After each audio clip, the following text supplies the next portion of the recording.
Hey guys, welcome back to my channel. So today I have a favorite romance recommendation videos for you guys. Now these are books that I've read that I love, that are romance books and that I would want to recommend to everyone.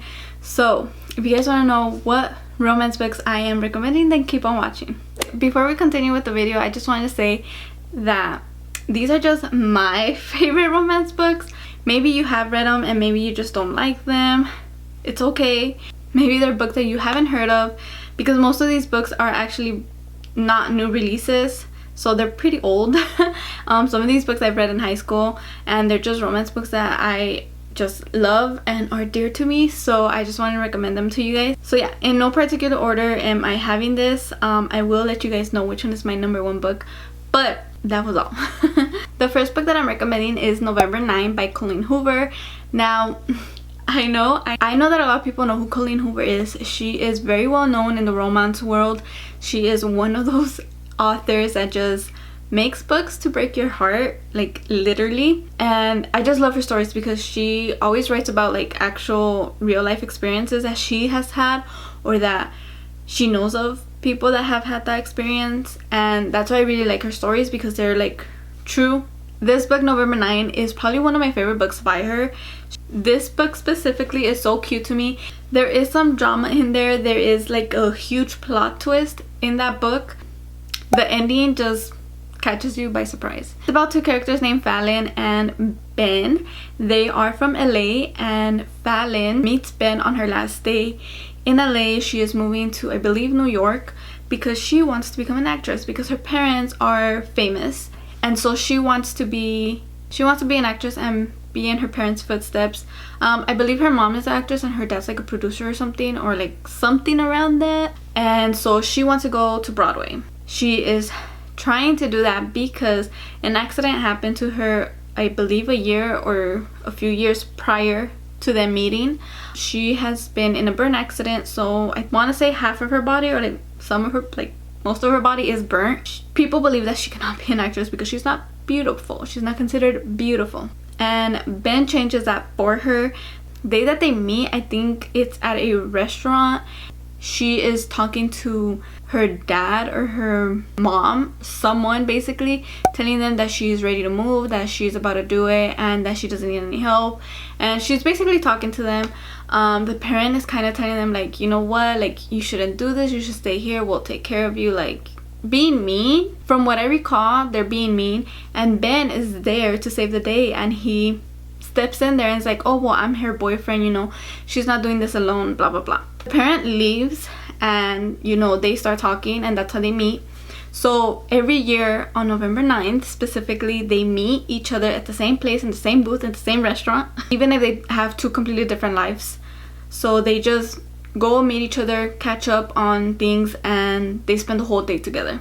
So they don't really communicate much, except for that day. I don't even think they have each other's phone numbers. I don't think they have each other's, like, they don't even know where they live. You know, obviously they fall in love with each other. The problem is there's a huge secret in that relationship that Ben knows. He doesn't know how to say it, and he doesn't want to say it, but it happens and she finds out, and it's a huge secret that is part of her life that changed her forever. So there's a huge plot twist in there. He teaches her how to love herself and how to not care what other people think, because just because she's burnt doesn't mean she can't go and do what other people do. So that's one thing that I really love about the relationship, that he just loves her unconditionally, and it's amazing how their story progresses. This is one of my favorite Colleen Hoover books, and I highly recommend it. The second romance book that I'm going to recommend is Perfect Chemistry by Simone Elkels. I think that's how you say her name. This one is a very old book that I read when I was actually in high school, so that was like 6 years ago. Very long time ago. But this story, their romance, like their chemistry, literally is amazing. This one is two characters named Brittany and Alex, who are in a completely different life spectrum, whatever you want to call it. You know, Brittany's a white rich girl, while Alex is a poor, living on the other side of town, Mexican American character. I believe he's Mexican American. I know that he's Hispanic. That's all I know. So they're both seniors in high school, and Brittany has to take a chemistry class, and who happens to be her lab partner? Alex. Alex happens to be her life partner, her lab partner. Brittany is, you know, I believe she's a popular girl. She's a goody two shoes. She has a boyfriend, you know, she's rich. Like, everyone thinks that her life is perfect, and she has worked very hard for her grades. She wants to get into like a specific college because she wants to be, I don't know what, I forgot, but like she wants a good life for herself. And Alex is the complete opposite. He is a gang member from complete opposite town from where they live, so it's like the rich people and then the poor people, so he's on that section of the poor people. He is like a gang member, and you know, like for him, he's rebellious. He like doesn't believe, like he's very smart and he has good grades, but he's rebellious, and like he, you know, does fights and all of this stuff. When people find out that they're lab partners because they're the complete opposite, you know, Alex's friends actually bet with him and see if he could get into Brittany's pants. In other words, he tries to lure her in. He like, you know, develops a friendship. She's very cautious though. She's not stupid, so that's the funny part. He ends up finding out a lot of secrets about her because since they are lab partners, they have to do work outside of class and projects for chemistry class. So they develop a friendship, and he ends up actually not wanting to do the bed anymore because he finds out that her life is actually just like his, and she has family problems. She, you know, like there's a lot of things going on in her life that people don't even know about. They just assume that her life's perfect, and so he learns a lot about her and he ends up falling in love with her. I love their romance because even though the way that their like relationship starts is like bad, at the end, like the way that they love each other is so, oh, I don't know how to explain it, but like she teaches him how to value life, how to want better things for themselves just because their parents are certain ways, or you know, just because people expect other things. Like she teaches him how to want more in life than just being a gang member, because he does have 2 other younger siblings, so she teaches him how to make a good path for himself, for his future, but not just for him, but for his younger siblings, and to become a good role model for them so that they could lead into that path as well. And so I think that's what I love most about this book, is that she's very, very caring. Like she cares a lot about him. So yeah, I enjoyed this one a lot, and I had given it a 5 stars. I don't know if I were to read it now, if my point of view of what it is would be different, because I was a lot younger then than I am now. So to me at that time that book was like perfect, and I loved it so much, and I would still recommend it to anyone to read it. It's just cute and I love it. Now the third book that I recommend is The Felon Boyfriend by Casey West. This one, I wouldn't say it's my favorite, but it is a book that I was able to read very quickly and I loved. I think this is the book that made me realize that I really like fake dating tropes, because I just love the ending and how they end up falling in love. And it's so interesting to see how 2 completely different people, like they're opposite of each other, fall in love. And I think that's why I ended up liking fake dating tropes. And it was because of this book specifically, so that's why I recommend it. It's actually a very short book. It's 343 pages, so it's not very long at all. So it's about a character named Gia who is has been telling all her friends that she has a boyfriend named Bradley, and you know, they don't believe her because I think he goes to an opposite school of theirs. And so one day they're finally gonna meet him, but hours before they meet, Bradley ends up breaking up with her, like in the parking lot, the school parking lot. So she has no boyfriend, and I think she's a popular girl, so she wants everyone to like love her or something like that. So in the parking lot is this one random guy who sees everything, sees that she's getting dumped, and so she starts crying, I believe. And so she asks him to be her fake boyfriend for at least 2 hours, and he agrees. So he pretends to be Bradley, even though she doesn't know his name. I don't even remember his name. That's how weird it is. He pretends, and she asks him to prom, and he agrees, and he says, you know, I'll help you, but you owe me. So she agrees. Eventually Bradley comes back up into this whole mess, and he comes to school trying to expose her of her lies. It's basically a fake dating trope book. If you guys like those, you guys will enjoy this one. It's very fast to read. However, it is a very the setting is in high school, so if you want more adultish books, then I wouldn't recommend this one because it is kind of annoying, because she complains a lot. it's just something for younger people. To me, it's like I like those kind of books for cleansing palettes when I'm either reading a difficult book, which is rare to say if I do say so myself, but it was very good and I recommend it for someone who just wants that book that wants drama in it and problems and like see high school stuff. I guess it's not very adultish, so just letting y'all know.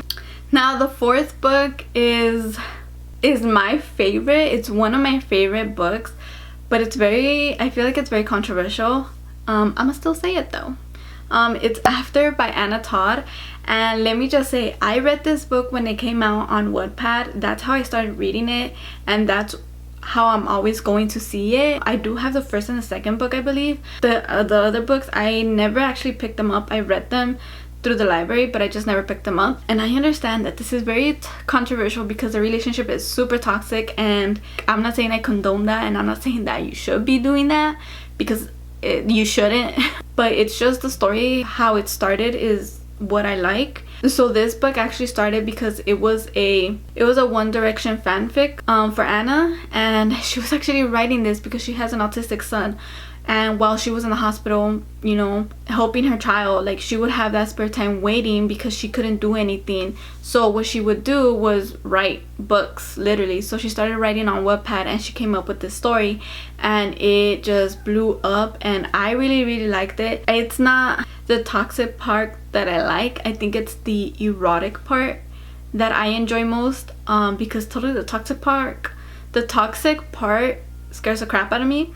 But the toxic combined with the erotic is kind of hot to me. I don't know how to explain it, but that's how I'm gonna say it. And I'm pretty sure you guys know what this book is about because there's a huge, like, a freaking movie about it. Basically, it's about this girl named Tessa who is a goody two-shoes, definitely a goody two-shoes. She has a boyfriend still in high school. Her mom is like crazy up all on her, like not letting her do anything, like she has to be perfect. Then there's Hardin, who is a bad boy of the whole story. He has tattoos, he has piercings, your typical bad boy. The reason why she meets him is because her roommate is friends with him, and he is there very often, and so it starts off as a like enemies to lovers, I would say, because they're really not friends at first. Like, she finds him annoying, he finds her very like repulsing, because, well, he finds her repulsing slash very compelling because she's something that he's never had, and she's not all over him like all those other girls. So they develop a friendship only because they beg him to deflower her, if you will say. And so she believes him and she falls in love with him, and at the end finds out that it was all a bet. That's literally the whole story.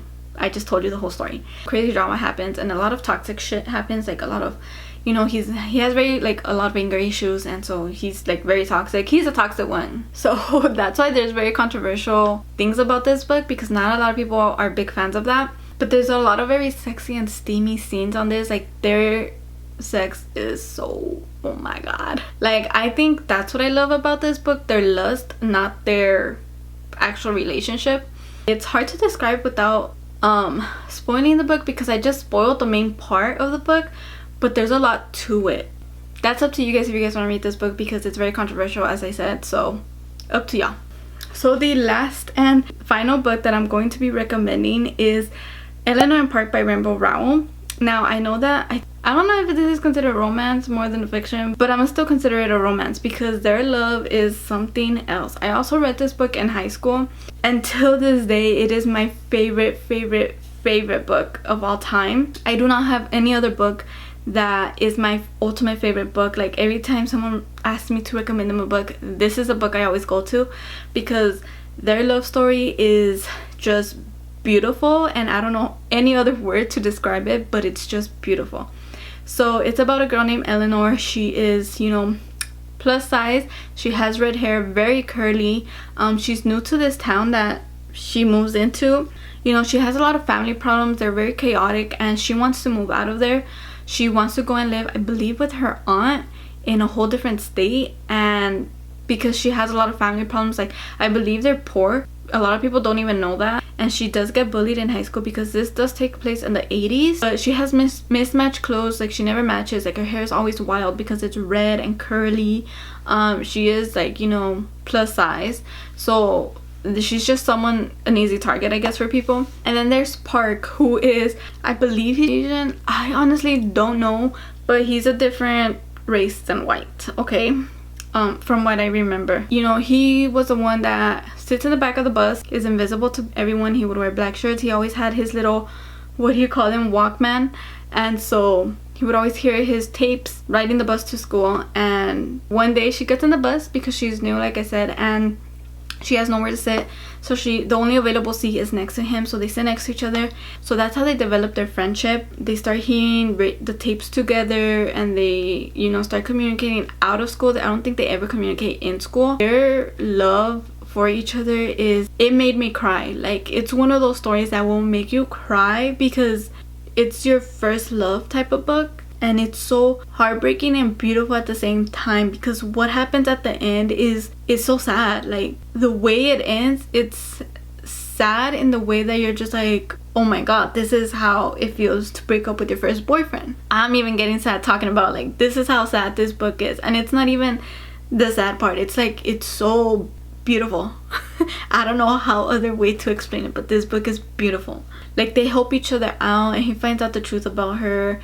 And, you know, like, he tries to help her as much as he can, because obviously they're still kids in high school. Like, they can't really do much. I think it's just one of those books that if you go back to reading it, it reminds you of your teen years and how you would develop a friendship and then a love interest. And it's just cute. It's like your first love, and I don't know how to explain it. Like, it's just adorable. And I know that some people, this isn't their favorite book because they have some issues with it, but to me it was so beautiful. Like, you have to read it to know what I'm talking about, because it's just one of those books. It's just one of those stories. So those are all the books that I'm recommending for you guys. If you guys want more, then let me know down below. I have a lot of romance books to recommend. Hopefully you guys found this video interesting. Like I said, let me know down below if you guys are interested in more romance recommendations, and if you guys have read any of these books, let me know as well, because I would love to talk about them. And let me know if you guys found any of these as your favorite as well. And so yeah, I hope you guys enjoyed this video, and I will see you guys in my next one. Bye.